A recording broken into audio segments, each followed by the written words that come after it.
क्या आपके जिस्म में दर्दें रहती हैं, टांगों में दर्दें रहती हैं, क्या आपके सर में दर्द रहती है? ख्वाह आप शुगर के मरीज हैं, ख्वाह ब्लड प्रेशर के मरीज हैं।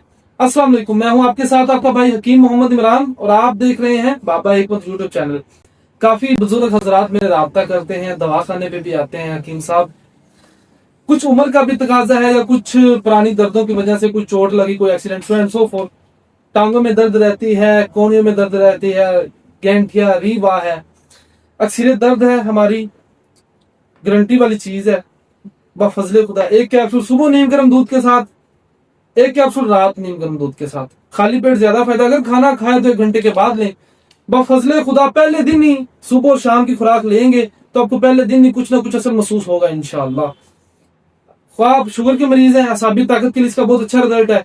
बाकी मेरा नंबर नीचे दिया गया, आप राब्ता करें। बहुत माकूल सी कीमत है इसकी। अगर दवाखाने पे आ सकते हैं तो वेलकम, नहीं आ सकते तो डिलीवरी फ्री है। इसी वीडियो के साथ अपने भाई को इजाजत दें, दुआ में याद रखिएगा। टेक केयर, अल्लाह हाफिज।